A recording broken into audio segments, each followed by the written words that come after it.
Hello, dear listeners of the Mad Scientist Podcast. I'm your host, Chris Cogswell, here with my co-host, Marie Mayhew. Serious stuff. We're gonna get serious. We're gonna get murdered in our sleep.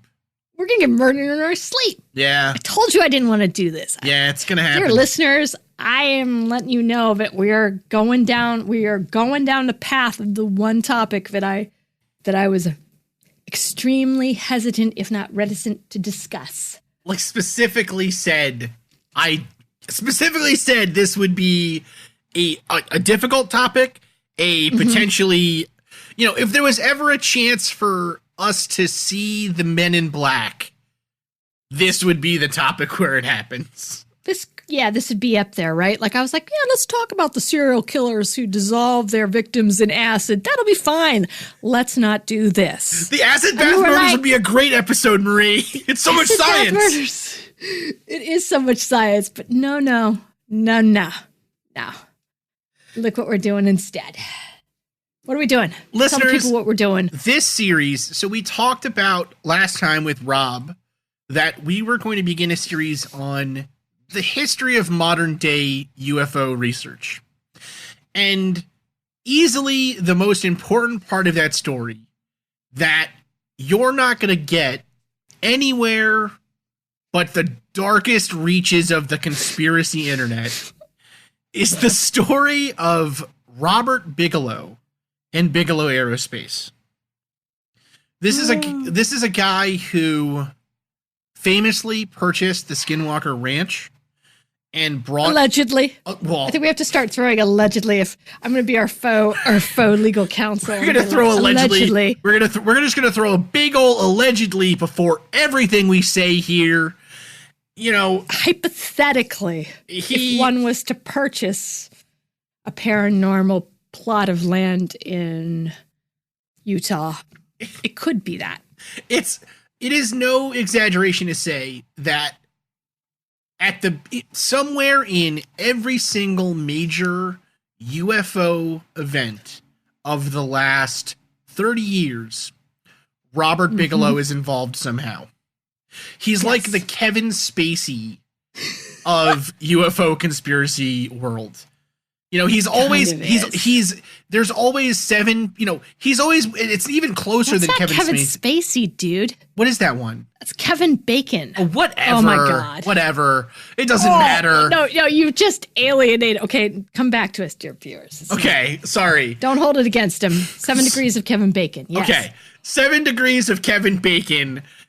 In the conspiracy world, it could honestly be like 2 degrees of Robert Bigelow, because the guy, every single big name, every single big event, from To the Stars Academy today, to the Carpenter Affair, to Bob Lazar, all of it has to do with Robert Bigelow. And honestly, the big reason for that is Robert Bigelow is the only person interested in UFOs that has enough money to just throw it around on random crap. Well, and it's not just throwing it around. I mean, the interesting thing is if you ask anybody who, is just sort of doesn't have a ad nauseum interest in this stuff, who's the most famous person that they know that's involved in the space program now? If it's not through the government, they will say easily, Elon Musk, right? Elon Musk, the new Iron Man, the guy who's, getting stoned with Joe Rogan, yada, yada, yada. But if you say, well, who is he working with? Who's the person who's actually probably wealthier than him and who's much more, again, not sending a Tesla into space to orbit the moon and is just sitting back and amassing data and artifacts and information and is just, growing in his knowledge while Elon Musk is out, on the warpath calling people pedophiles. Nobody knows about Robert Bigelow, right? And that's the thing that I think is so fascinating is that here's a character that is not just known for, he's prestigious in his wealth. He's prestigious in sort of the amount that he has given to the study and his influence in the study and his influence in actually putting things into outer space. Right. And he's still so low key with that in the modern world. His story, honestly, is fascinating without the alien stuff. He is a fascinating character in the history of science and technology in the United States, regardless of whether or not he ever actually finds a UFO or whatever. But his involvement in this field has led to just, I mean, again, to the amount of web of internet space wasted on Robert Bigelow conspiracy theories and ideas and speculation and things and wasted maybe is the wrong word, because dedicated to it. Dedicated to it is it's just tremendous. So this series, what we wanted to do was really get to the bottom of this important character in this field, put this information together in a way that's digestible to you, and hopefully deal with some of the just ridiculousness and both ridiculousness, misinformation, but also deal with some of the stuff that, if you're interested in this subject, you should probably know about. Because his place in this story, he is the Walt Disney of UFOs. There's no other way to say it. So I would say, he's definitely, and like people always, like some of our peers in the podcasting industry always make fun of, like, oh, Bob Bigelow, you're scared of Bob. And it's like, no, I think here's someone who actually is somewhat terrifying in a real world sense. Seriously. But no, everyone's like, but seriously, here's a person who has a incredible drive, and we'll get into that, like an incredible amount of motivation and is willing to work for it. He has a questionable moral compass, right? He's subjectively able to pick and choose things based on his own self-interest. He has a huge amount of money that is well invested and diversified. And he has an interest in acquiring things and knowledge that, to me, is scary, right? I mean, that alone is like somebody who wants to know something, but wants to know something so badly that he is willing to pursue it and take it away from other people so no one else can see it, and it has this sort of secretiveness to it, but it's very low key. It's not like, it's not like you're reading about him in the newspaper on a daily basis, ticking off the Federal Reserve or doing something that is flagrant, right? He's low key. And that to me is like somebody that has that much potential and that much energy and power is a bomb, in my opinion. And that's who we're covering on this week's episode. Jake, roll the tape.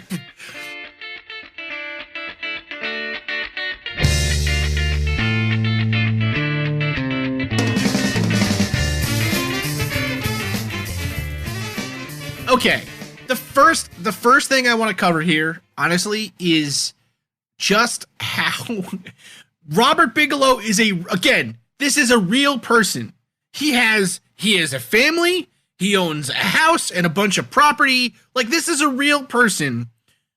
But at the same time, separating the man from the myth is really difficult. Really difficult. Really difficult. There are fundamental facts about this story that we are going to have to kind of give disclaimers on, I guess, where we're going to say there's differing information here about this very basic piece of his life.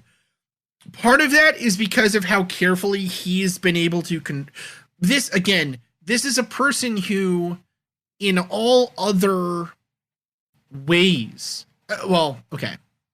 this is a man who's coming from very humble beginnings, and throughout his life appears to have had a very strong libertarian streak to his thinking. Famously, even today, he does not have a computer, an email address, a laptop, a phone, like a cell phone.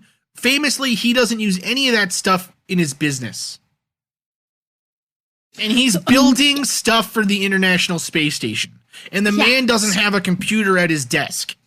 No, he has like Lillian, right? Or whoever his secretary has been for the last bazillion and 25 years, right? Yeah.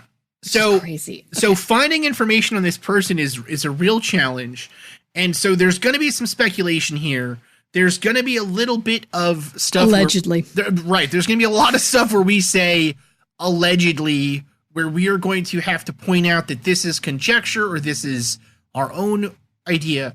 But we're endeavoring our best to do this. We're also pretty consistently and constantly trying to get information on this person. I mean, Marie, how long have you been interested in Robert Bigelow? Well, it was funny. I was going back into my files, and it was like 4 years ago, 3 years ago. Yeah, I think when we first met. Clippings and stuff, and it's like when we started to talk about Skinwalker Ranch, which is a fascinating subject, but really the more interesting is this guy. To me, it's like that's the most interesting thing. Absolutely. About that. And but trying to find, like Chris is saying, trying to find out what's real versus what is the mythos that he's just kind of put in front of him to sort of shield him from any other exposure. Like that in itself is kind of wild because people are associating him with all sorts of really huge, crazy, immense conspiracies. Things. Yeah. Like the biggest conspiracies you could come up with. So it's sort of like, well, it's easy then to say, well, that's just all hype, right? That's exactly what the guy wants you to believe because that's the most outlandish thing that you could buy into. Yes. So anything could be real at that point. But it's like that's a pretty clever disguise. It's an amazing disguise, and part of making it even more difficult to pull apart fact from fiction, I guess, is the very real fact that, like Rob was alluding to in our first episode of this, kind of going over the general history of the UFO subject, a lot of this story and a lot of the figures that Bigelow is going to become wrapped up in, Harold Pudoff and John Alexander and Kit Green and Paul Benowitz and, Richard Doty and these other figures, they themselves have been implicated in scandals whereby the government seems to have used them specifically to spread disinformation amongst the UFO community. So, and that's not even speculation, right? That's just people have, oh my God, allegedly, it is somewhat speculation. But hypothetically, if one was to do this, right, you would have a person in the Air Force contact another UFO investigator and trick them into thinking that they've seen real crashes and things and the whole thing. And we're going to get into that too. But Bigelow has been involved in some real major scandals. And some of those scandals are things still that the UFO community wants to hide, right? Many of them involve MUFON. Many of them involve people who are still part of and leading MUFON. Part of those things involve people that you're going to be able to hear and see on YouTube or at AlienCon or at the UFO Congress or at any of these other events. And any of these fine established events. Right. And a lot of these figures are now part of To the Stars Academy. So to say that this is I don't know. This is like the story of all of it, Marie. It's the story of all of it. And it's ruining my marriage. All right, we've got some to unpack there, but if we step back and just say, but if you look at sort of these tumultuous, scandals and issues that have sort of plagued MUFON or anything else, he's been able to weave in and out of that and is relatively Teflon. Yes, and I think the reason probably rhymes with bunny. Well, yeah, man. I mean that's to me, it's sort of like, again, you don't know enough about him. Like people are like, well, he's hoarding or he's done this or he's taken that or we had this, but as of this date it was missing from the warehouse, or we don't, he bought off the FAA for X, Y, and Z, or whatever it is, right? But it's sort of like, well, did he? Yeah, everyone has a negative Bigelow story, but nobody's got any documentation. And nobody has any sort of proof that they had anything to begin with, because if they did, he now owns it. Right. So he's that like, to me, he's just that like vapor, which again is something that's impressive just in a business sense. If you can come in and your longevity over a period of time, and you come into this community that's sort of fraught with all sorts of, maybe conjecture and rumor, and maybe there's some truth to it. And he comes in and he just basically extracts what he wants and is gone. And nobody can really, and just leaves sort of this upwake in his path. That's pretty impressive. Yeah, it's wild. I mean, it's cold, but it's pretty impressive. It's wild. Yeah, just for the record, I want all of my stuff to be burned when I die. Hypothetically, yes. Hypothetically. Okay, so Robert Bigelow is born May 12th, 1945, near Las Vegas, Nevada. He grows up. He's a Las Vegas guy through and through. Yeah. He's lived there his entire life. He is tied to Las Vegas. Yes. As a kid, he grew up, he would attend Highland Elementary School in Las Vegas. And actually, it's there at Highland Elementary School where he says that he is first exposed really to a major scientific epiphany is maybe the wrong word, but just being impressed by the power of science. I think anyone interested in the sciences has this moment. For me, it was seeing a nanofluidic device at a conference when I was in high school. For him, it's this event. And so this is a quote from Bloomberg.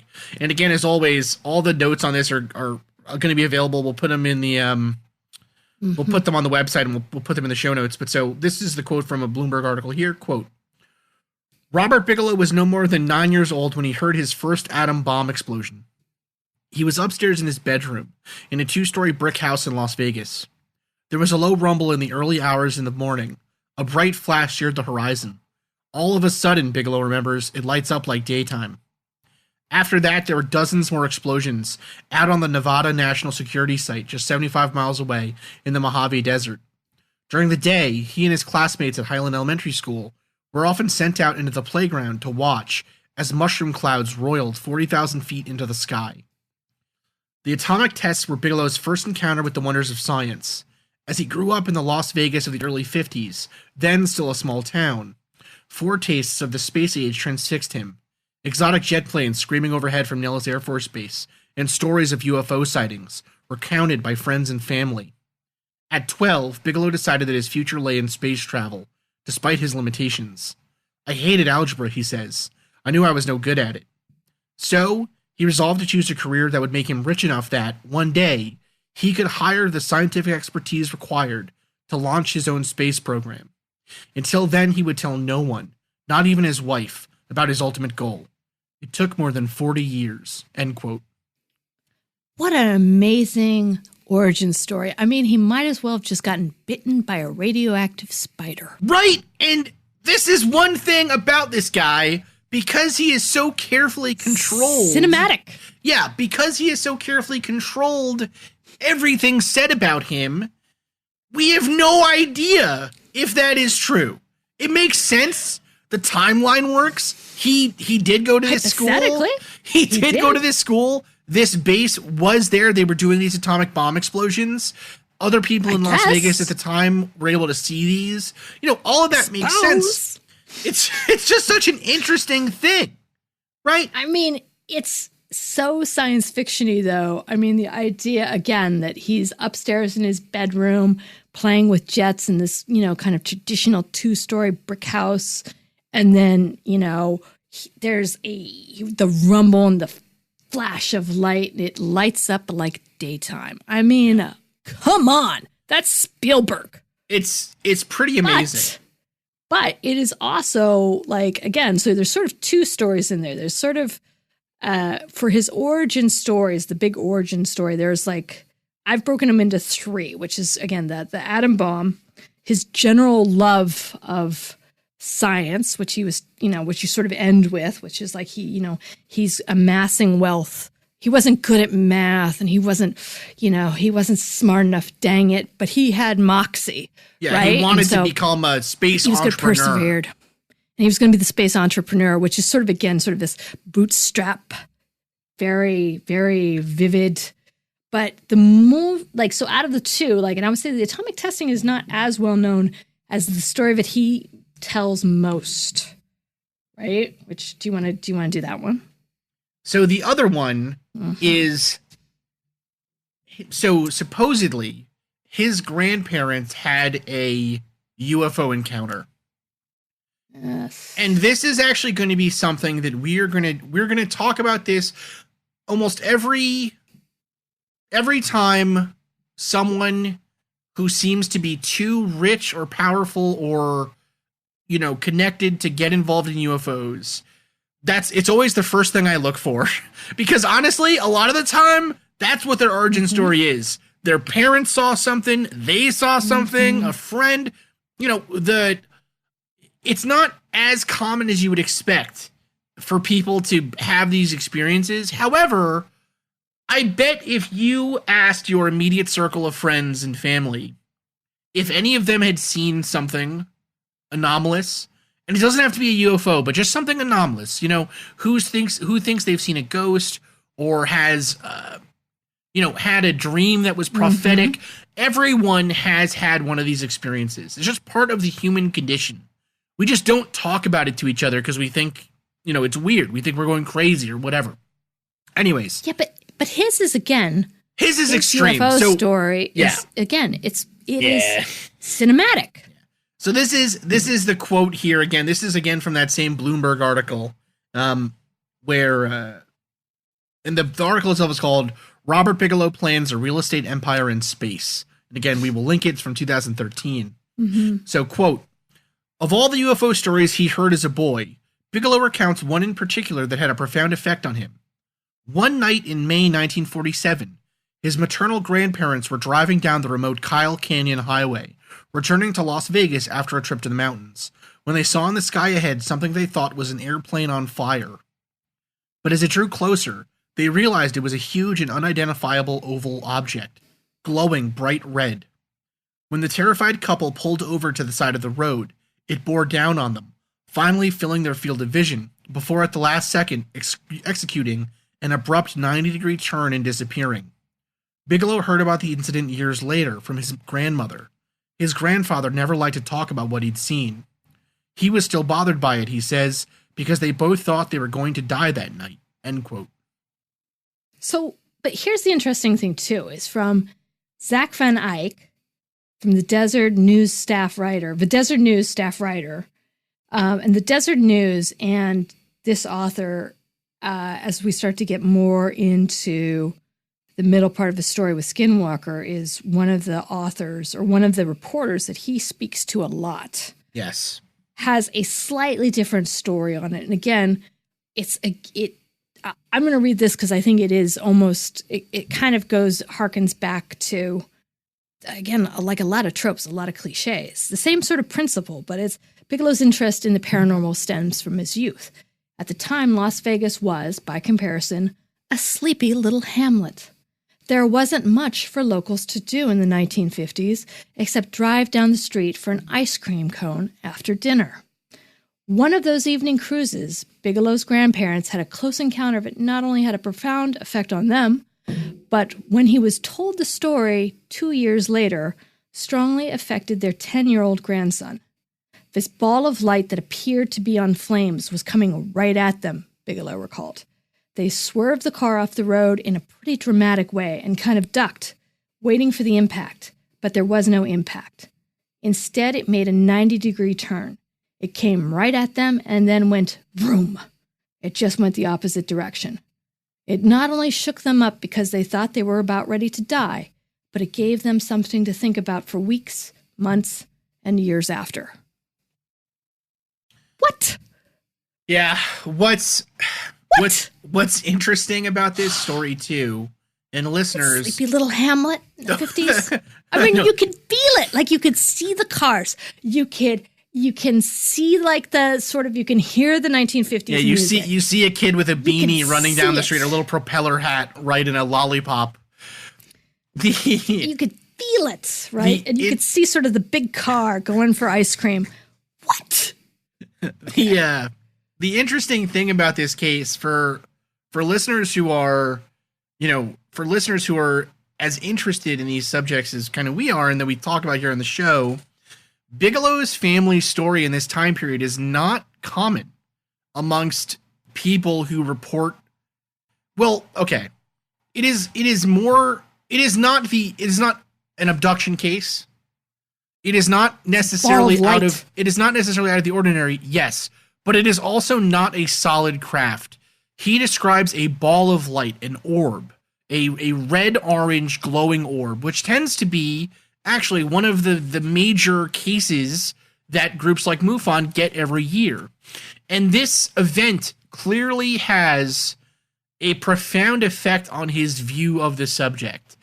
This is speculation, of course. However, what was reported on Skinwalker Ranch? It was orbs of energy. Orbs. It wasn't craft. It wasn't solid craft. Jerks. It was orbs. What was the video? Punks. What was the video that they just released on Twitter for Bigelow Aerospace? It is an orb. Those jokers. Everyone that Bigelow surrounds himself with is interested in let's say, the UFO world is kind of split up into two major camps. There is the camp that believes in the extraterrestrial hypothesis, which tends to be an idea that these craft are filled with occupants, that they are physical things. These are. They just want some ice cream. They're just going downtown for some ice cream. That if this hypothesis would say that if we got access to a craft, this hypothesis would say you could take a photo of a craft. You could find crash debris. You could find a body. It's a physical object. Right. It is a physical object that we could understand with modern science.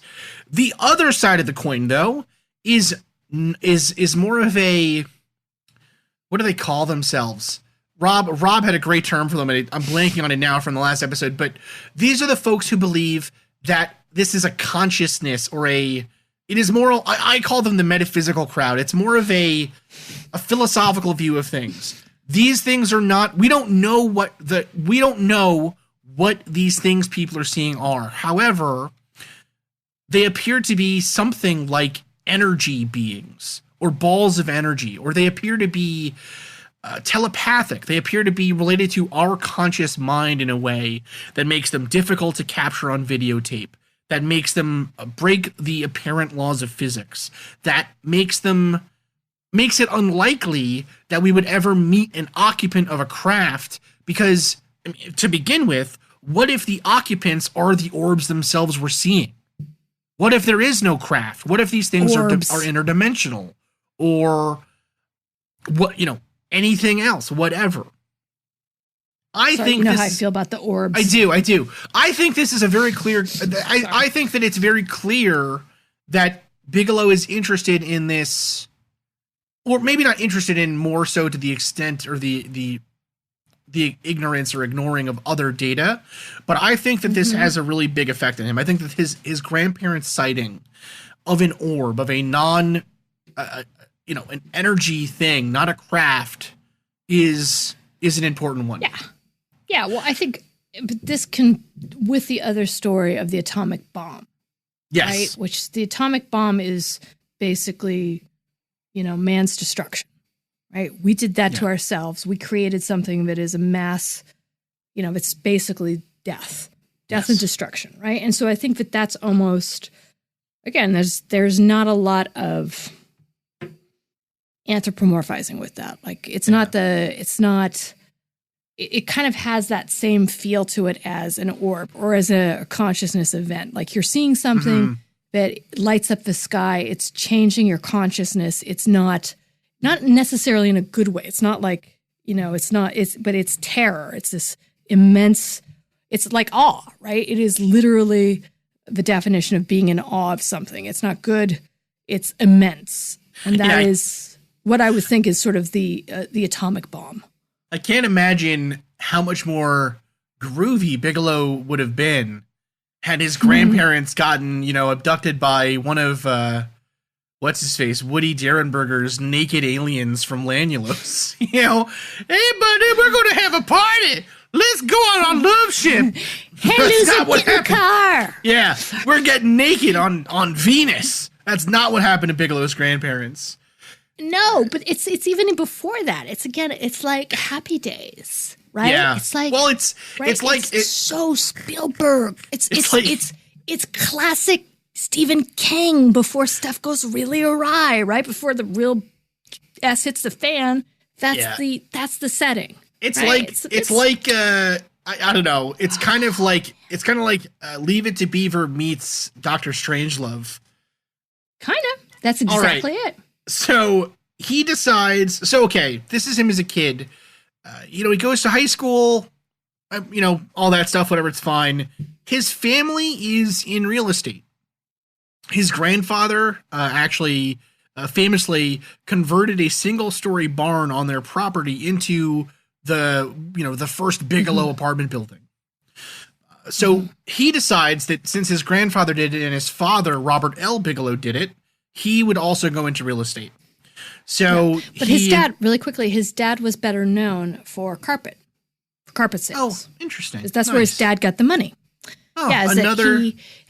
He would partner with other people that were in real estate. This is also how he got more into real estate. Was he would be the sort of the wholesaler and the person that would hook them up with the carpeting for all of their apartments or all of their hotels or all of whatever. His Bigelow carpet was a big deal.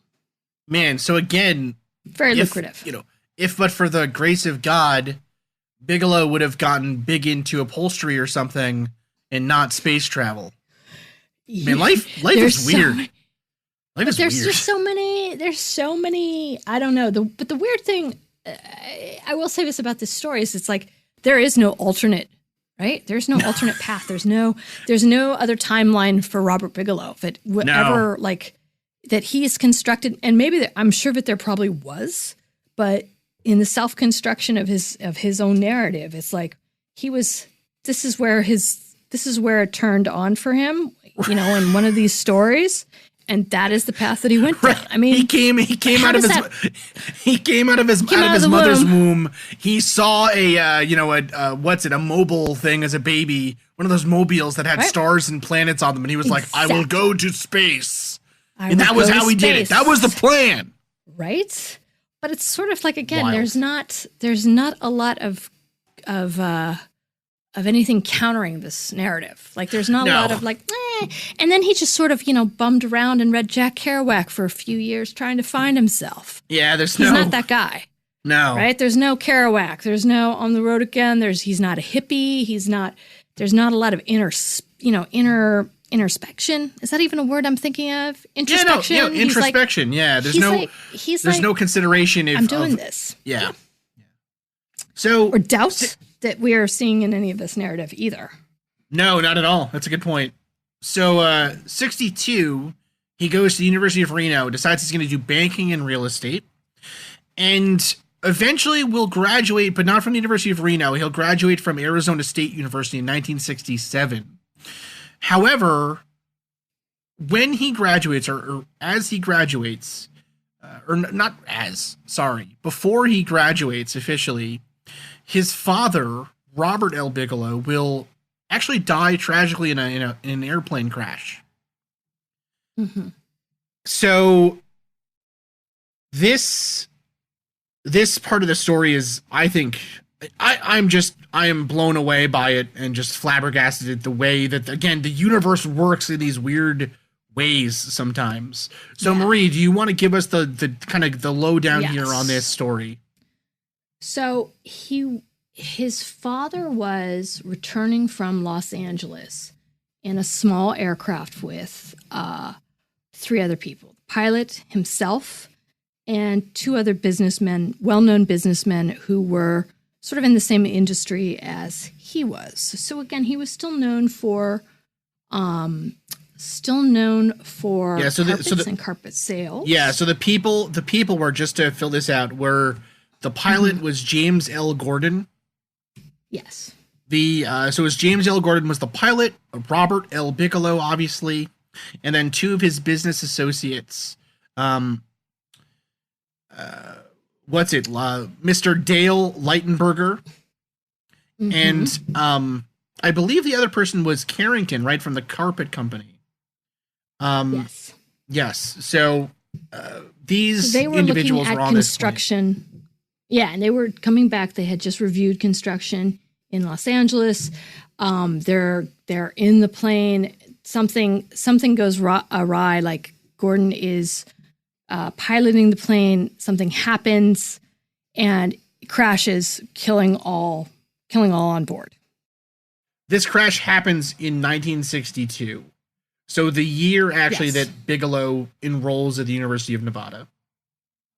Yes. He's young. So he's 18 years old. He is, again, his father was really young too. His father was only 41. And he was the owner of Bigelow Real Estate. Again, so he's starting to move more into real estate. But he had been, again, very prominent in carpeting. He was survived by his wife, Jewel, son, Robert, and two sisters. So, again, a very small family. The only child is Robert. So now he is, in effect, I hate to say the man of the house, but for that time, that he would have been sort of, again, the man of the house. He was an 18-year-old going off to school. His father was tragically killed in this crash that really did draw a lot of attention, and also became highly litigated in the mid-60s afterwards. And this is where as a court case, this is where we find another huge name coming into Bigelow's orbit, yes, so to say. So this is from a New York Magazine article on Harry Reid, and he's being asked about what where did he get this interest in space? Where did he get this interest in sort of these strange topics? And he goes, well, that's pretty easy. When I first got out of law school, many years ago in the mid-'60s, I worked with three other lawyers. A big case we had involved a bunch of rich Las Vegas businessmen. They went to LA International Airport, tried to take off, and the plane crashed, killing them all. It was a very interesting case. It went to the Supreme Court. A mistrial was declared, hung jury. It went on for years.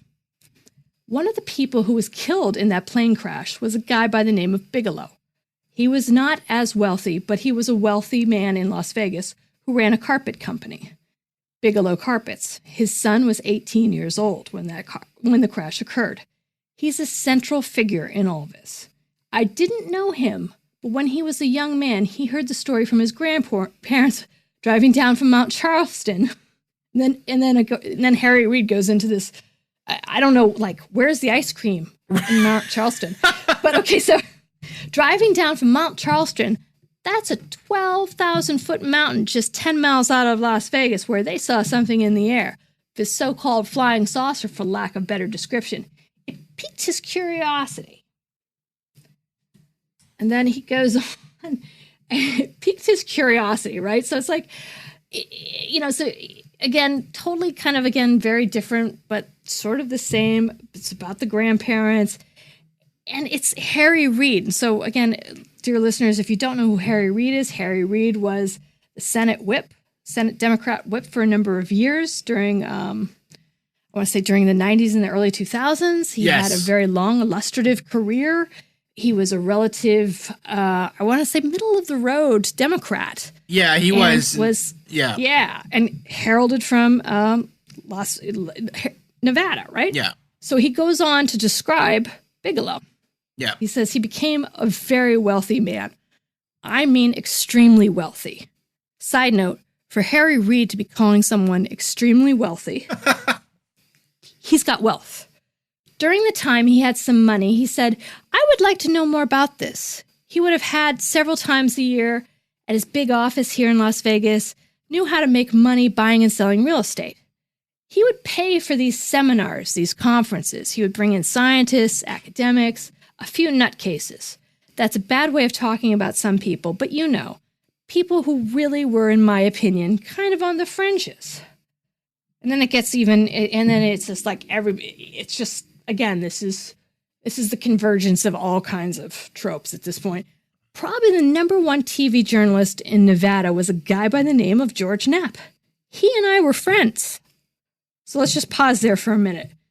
According to this story, Harry Reid, who would become probably one of the most prominent figures in politics in Washington, D.C. And also, let's just back up let's just say this too. Mm-hmm. Harry Reid, the senator under whom because of whom ATIP, which was where Louis Elizondo worked and then led to the Stars Academy, Harry Reid and Robert Bigelow's friendship is the reason ATIP was started. Yes. So, and that's from the New York Times, right? That's in the New York Times article. They've never disputed that. So, This guy, they meet. Continue, Marie. So wait. So he and I were friends. Just kick him back. He had known me for years. He said to me one day, hey, I know this guy Bigelow. He's interested in a subject. I don't know if you have any interest in it at all, but you should get to know him. He's got a lot of money. He's kind of an interesting guy. I'll introduce you. Go to one of those little deals and spend a few hours with him. I did that.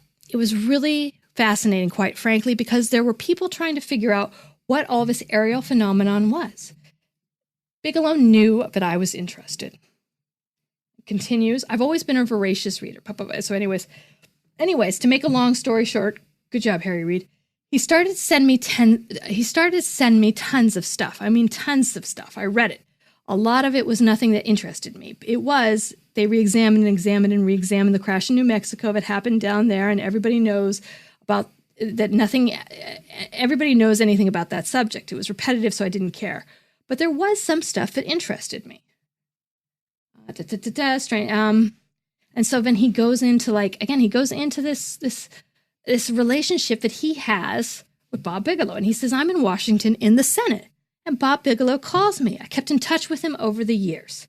He called me and said, hey, I got the strangest letter. Could I have a courier bring it to you? And I said, sure.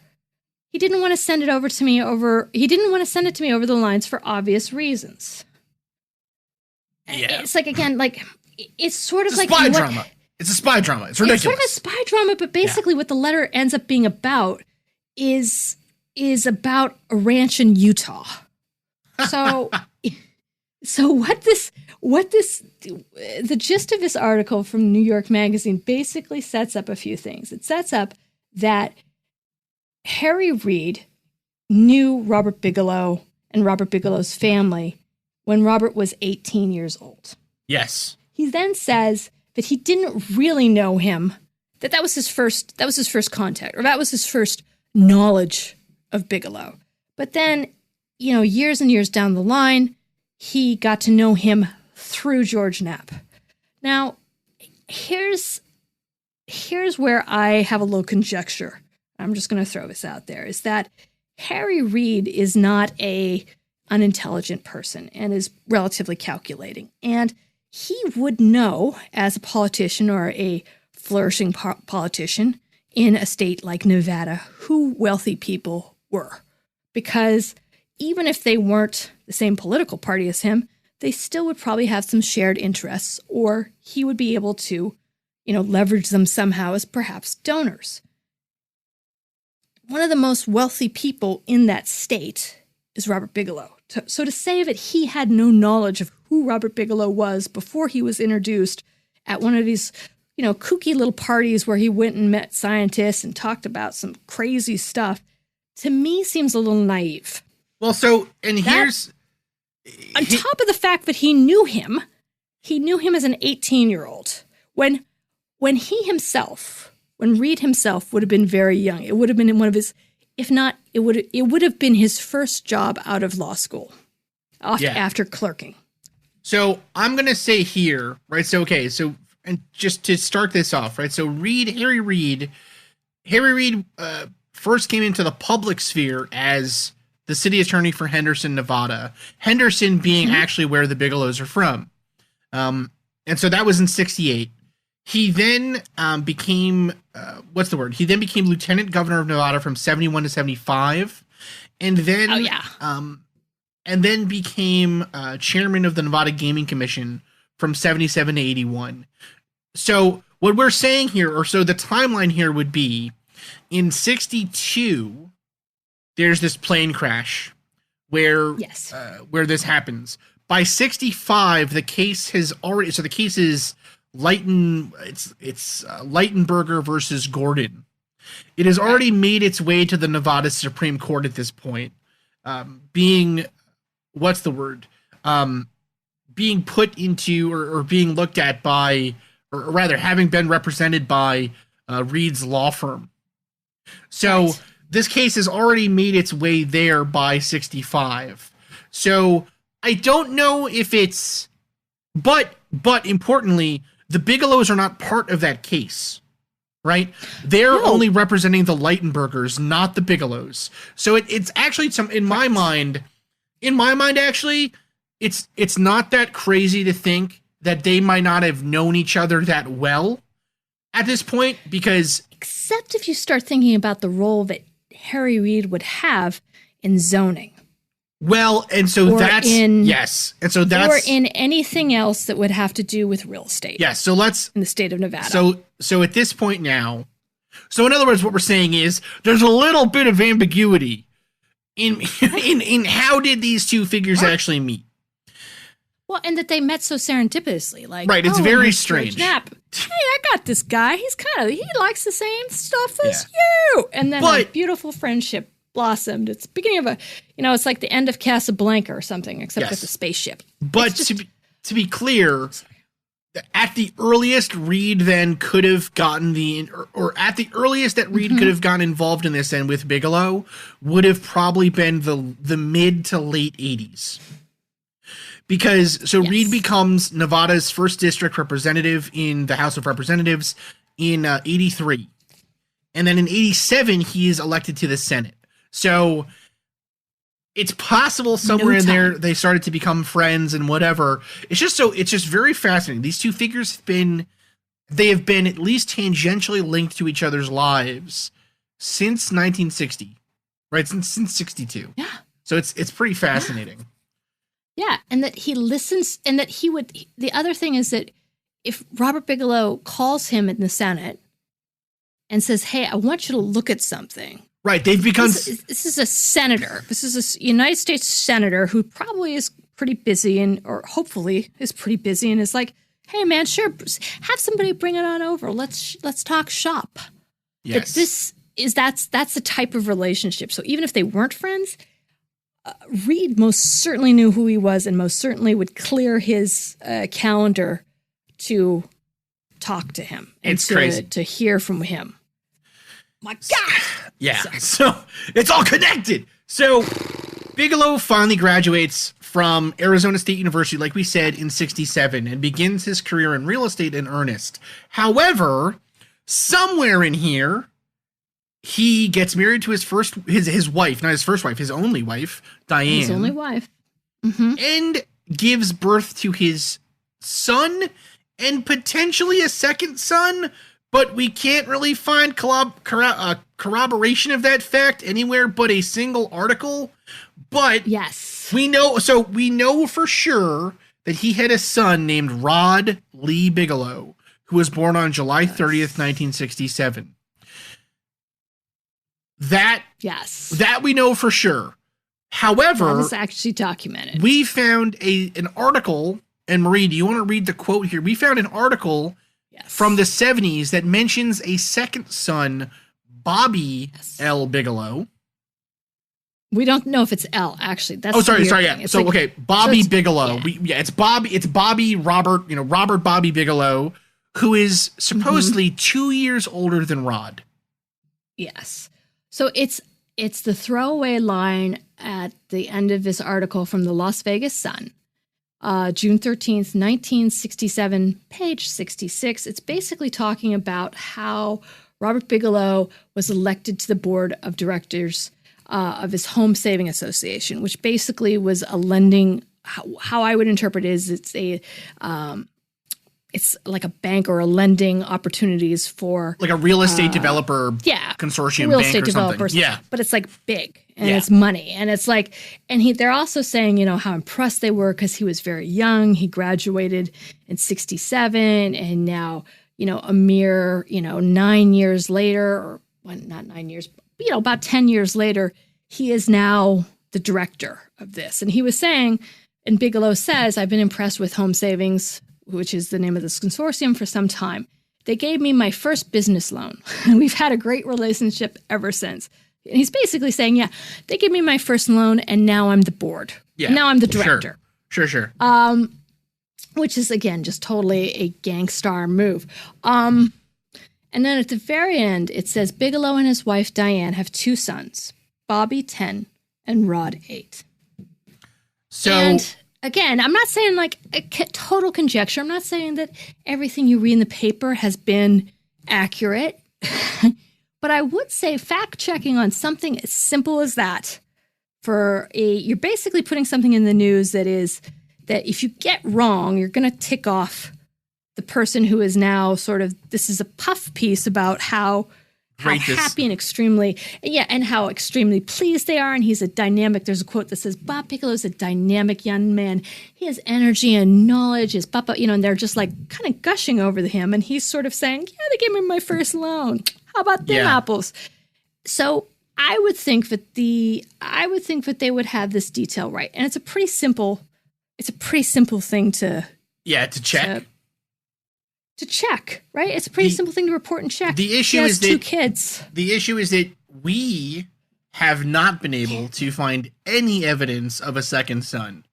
There's evidence of Rod. But there is no evidence at all of an older son, Rob or Bobby. It's possible, potentially, that perhaps Bobby we don't know. We don't know. Met a tragic fate. Maybe he does exist. If he does exist, or if he did, he is not currently serving in any capacity in the Bigelow Corporation, as far as we could tell or surmise.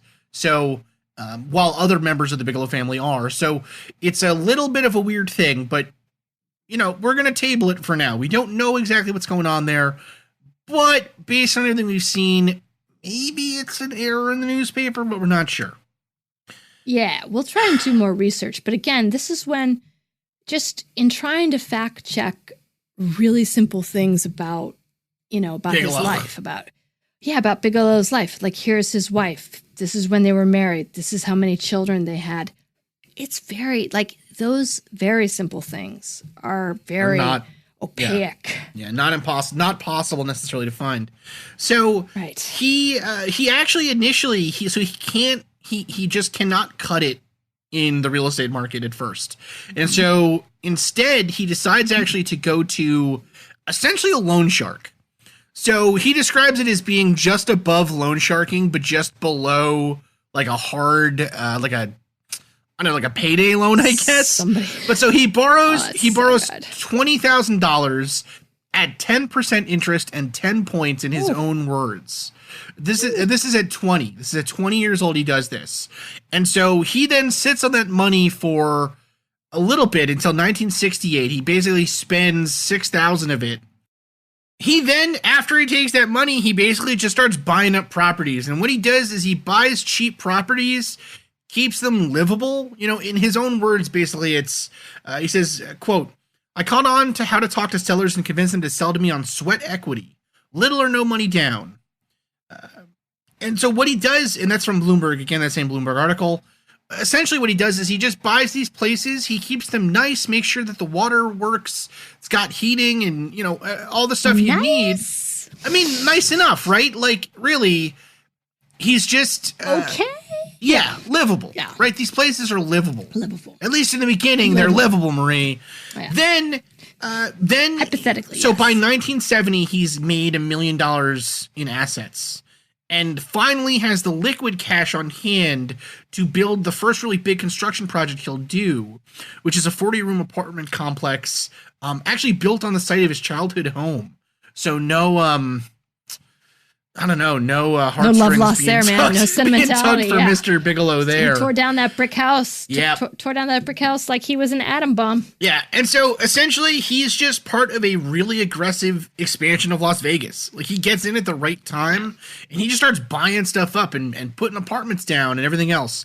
So it's pretty intense. And he's also very adept with sort of the bureaucratic side of things, right? Yeah. So with zoning and with getting lawyers in and being able to work the city council agendas and to kind of muscle for, not actual muscle, but I would say kind of being able to navigate planning and commissions and like the kind of stuff that where decisions are actually made in a committee and all of this kind of really sort of boring, dry stuff. It's sort of like, he's good at getting the most out of that. Yeah, and getting what he wants out of that. Yeah, he seems not just with money, but like being able to sway public opinion for this. He seems to be a particularly good palm greaser. Really good at talking to people, getting them to agree with him, getting them to get on board and trust him to do something. So in the late 70s, so essentially from the mid 60s to the 80s, he's just hustling. He's hustling. I would say, like, again, you've got that loan sharking. We were actually able to find one instance in a reporting of suspected arson in the 70s. In 77. In the 77, where basically arson investigators probed the smoldering ashes that gutted $1 million complex. Yeah, there's also construction. There's also some instances where he is sued for impropriety in terms of tenants thinking that there's housing discrimination and things. Yes. We don't know how true any of that is. We can't say either way. It seems to be just based on the way that the real estate market happened in the 70s and 80s and 90s. Seems like it's not the most ridiculous accusation for real estate. But, we can't say, right, for sure. Right. And again, like, there's probably a certain amount of this type of accidents or this type of whatever that happen in any type of industry. It's just, and he is a fairly young, fairly, profitable young man doing this stuff. Yeah. So I don't doubt that there would be, that there would sort of, that there would have this side to it. No. So at this point now, so we are now in basically the late 80s. Yes. In 1987, where Robert Bigelow founds, finally, Budget Suites of America, which is really where he starts making the money, the real money. So this is really where, this is what he is, besides the space stuff, up to this point, this is what he's the most famous for. This is a guy, again, he has built himself up from, kid of a middling corporate impresario to real estate giant, competing with Hilton and Marriott and, all these other places. So by the time, but at this point now, it's hard to really tell just how much money this guy has.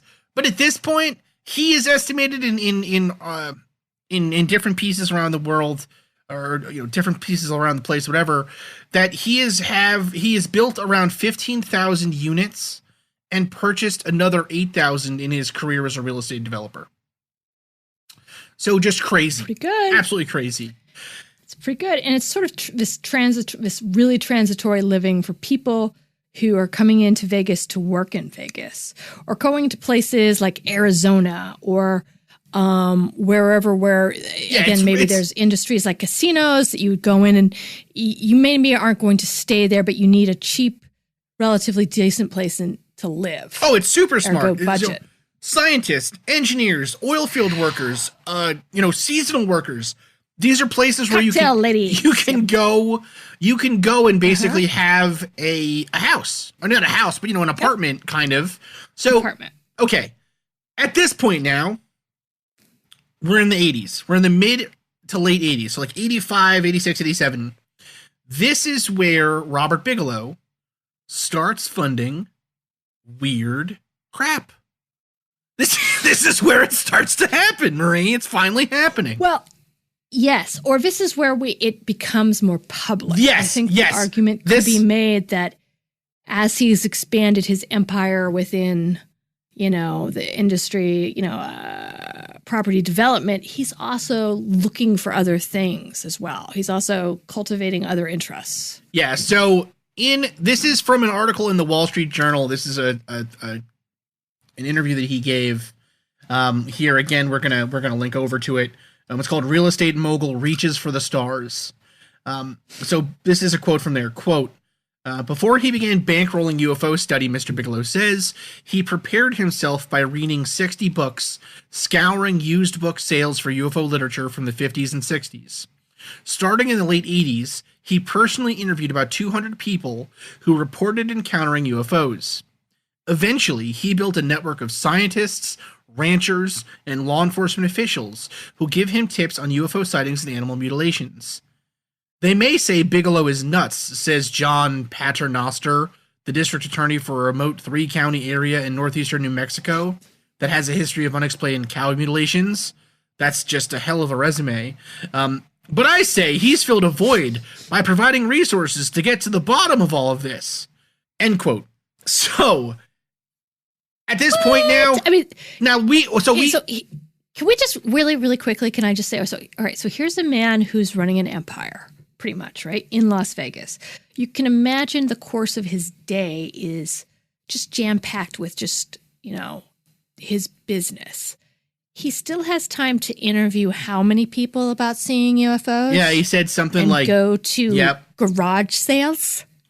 It's kind of wild.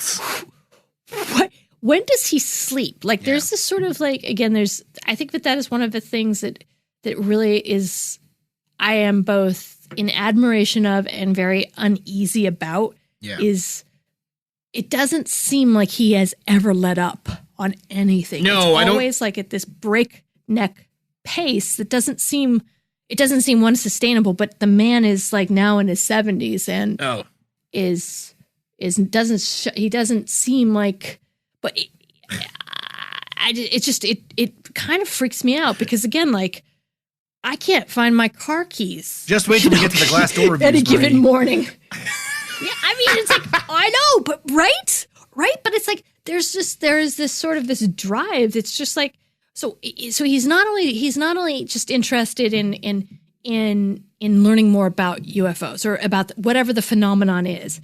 He is going to devour it, right? There is not a single kind of avenue that he is not going to tear apart to find out more about it. And that to me is that voraciousness is unsettling because it's also it is very admirable because you're oh my God, that's somebody who's really has a passion about it. But it's oh my God, that's also what Victor Frankenstein was like. Well, it's like when someone is just super intense about something, it's like you go to someone's house to watch the Super Bowl thinking you're all going to get drunk and have a good time and eat chips and whatever. And there's one guy there who every single call, he's ready to flip the table. You know what I mean? It's like that. He seems so intense about this that, I don't know. I think for a lot of people, you get involved in this stuff because it's kind of fun. It's kind of weird. It's it's a spooky thing. It's fun. It's fun as crap.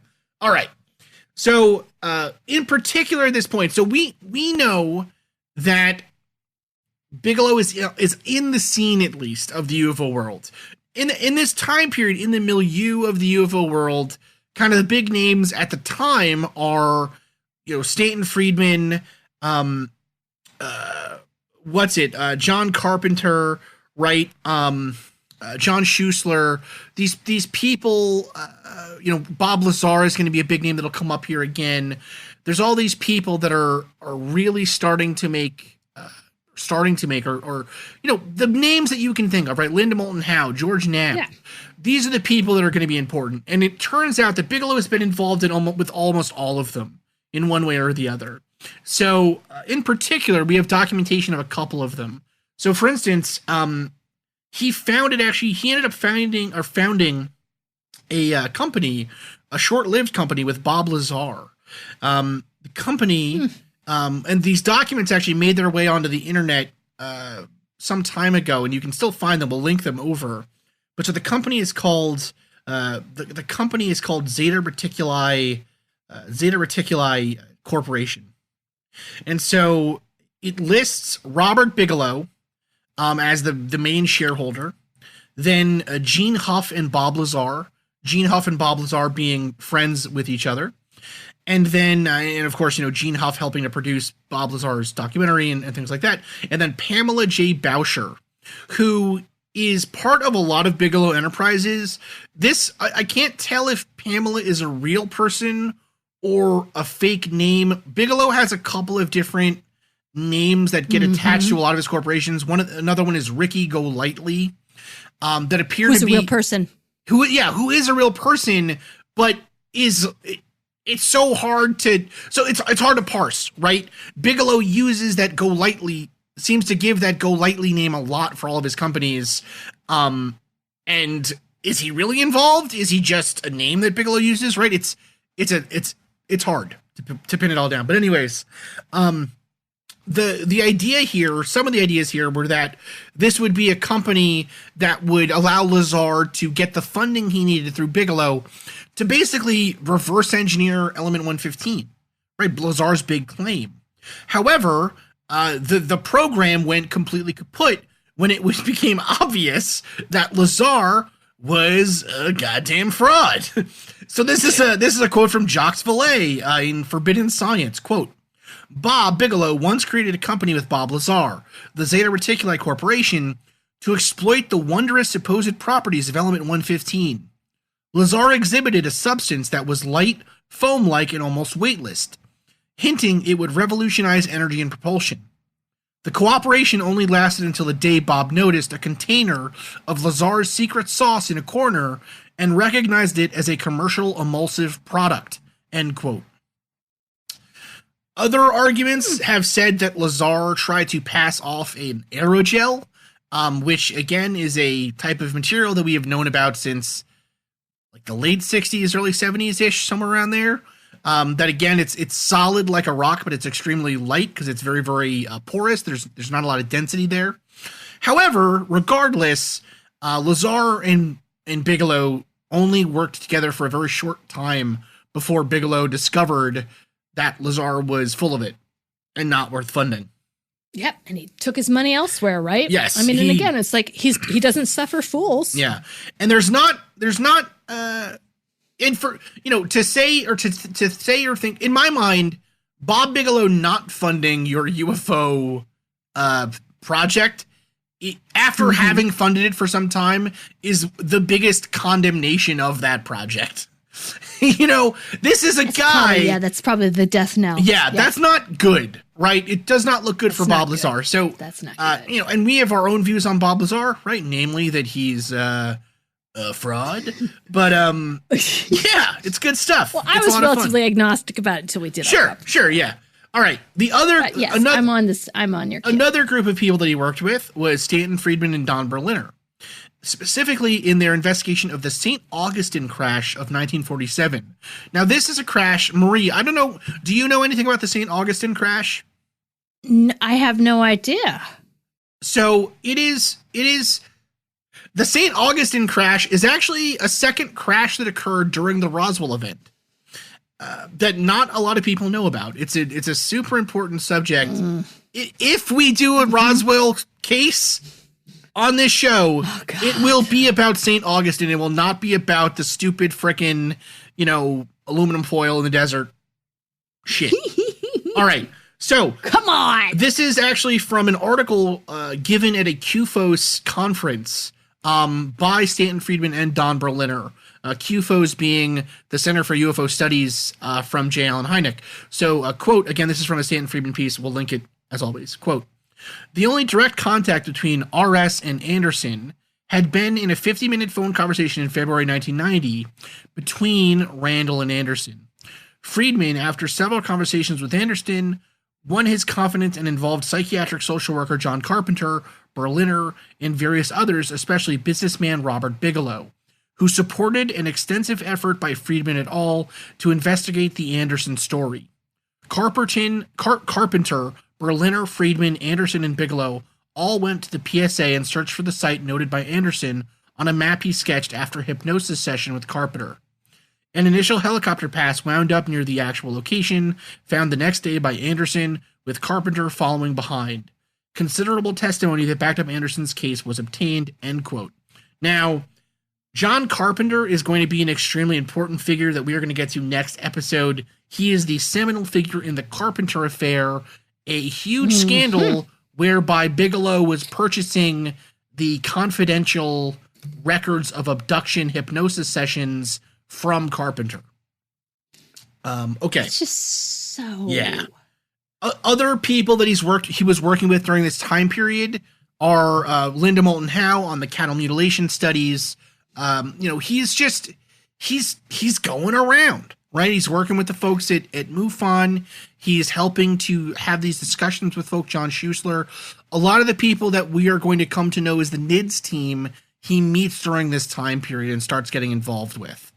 We're going to get into that more next time, but really at this point in time, it's around 1992, a seminal turning point in his life occurs. At least we don't know that it's seminal, but we believe it might be. Exactly. So, yeah.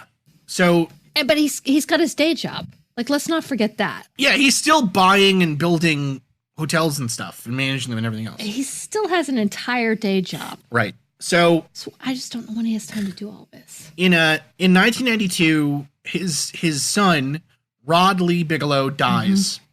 We don't know how he died. Bigelow will later say that it was an accident. However, there is documentary evidence to suggest that it was a suicide. In either case, a tremendous tragedy for somebody who, has just worked his ass off. I can't imagine the kind of pain. I mean, first off, just the pain you would feel at losing a child, but on top of that, to have built this this thing that you hope to give to a child, or that you hope to just have just be able to govern so much control over self. Right? Again, here's somebody who has governed his own narrative, his own story, who's been able to have like a real amount of autonomy and control and has been able to just persevere, right? Yes. Hard work. He's definitely, he might have been a ball buster. He might have been very unpopular with some people. But at the same time, it's like he strikes me as someone who always would speak in a relatively quiet voice, especially when he's being interviewed. He doesn't seem like he raises his voice very much, and he just has this feeling of being really in control of stuff. Yeah. And I think the idea of loss or having something that, really ultimately comes from you and for so much of their life is under your domain or under your control as a child, to have something happen that you're not able to predict, or you're not able to stop, or you're not able to see what happened, that really is rattling. I mean, I would again say for anyone who experiences loss experiences that. Well, it's a feeling, I think, too, of this is somebody just through the way that we know he operates from discussions with people who've worked with him and everything else. This is somebody who really, like you said, needs control, and I think that's true of a lot of type A kind of people, people who are very successful in this way. This is a guy who feels like, he needs to control his environment. And the fact that so much of his personal life has led out of his control in a really, a really tragic way with his father's death, then his son Rod, it sucks. It's I can't imagine. Yeah. So, and again, this is considered So before we started this series, this is the rumor that goes around in the UFO world, that it is the death of Rod, his son, which leads Bigelow to start doing research into these subjects. However, we know that that can't, the timeline there doesn't work, doesn't make sense. Mm-hmm. He had been already invested in this. Now, another part of this story, or another kind of shade on this story, is that he and his son bonded over these kinds of investigations and stories and things. They both were interested, and so this is something of a memorial, to continue this kind of work. We don't know, you know what I mean, either way, but I don't know. You don't even know really what to say in an instance like this. It's just it sucks. It sucks for him, and we're sorry that it happened. Yeah, and I think that to me, again, he definitely strikes, again, from the cursory research that we've done, as someone who is he wants knowledge. He wants to know. He wants to know these things about UFOs. He wants to talk to science. He wants proof. Absolutely. He doesn't like the frauds. He takes whatever he can earn and puts it back into this, like millions of dollars. Yep. To find out something that is not known.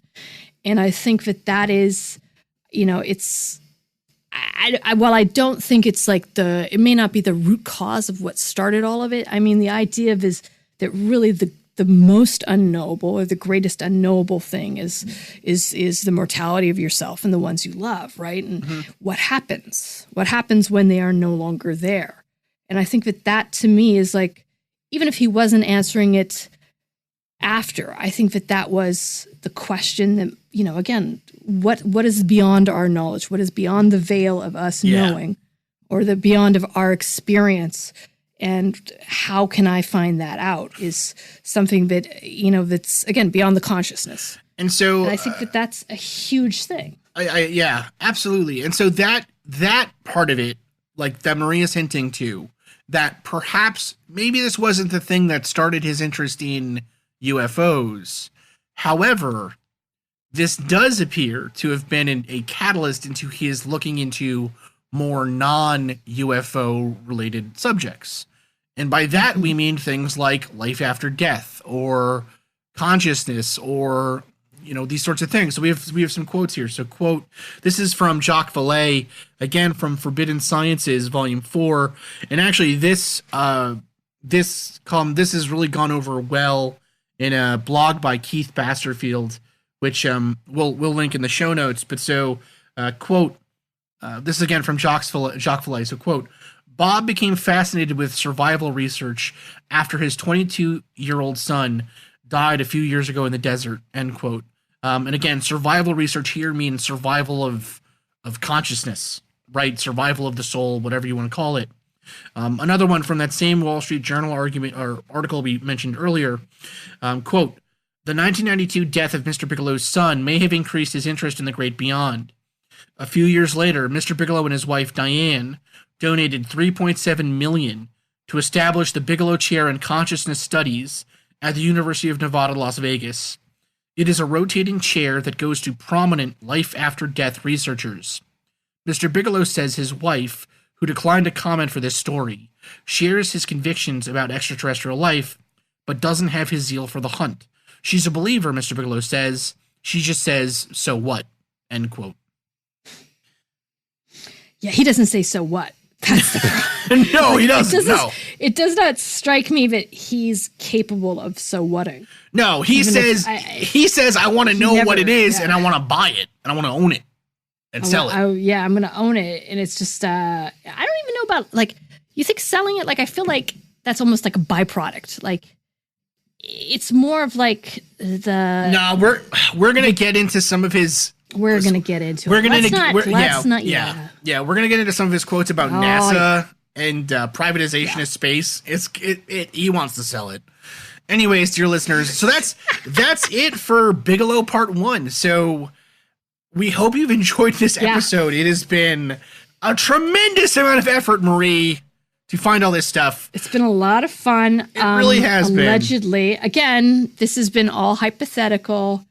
If you don't hear us, check in, on Twitter. Yeah, just check in. Check on Twitter, just check in every so often just to make sure, Yeah, check in. So, again... We're not on some ranch in Utah.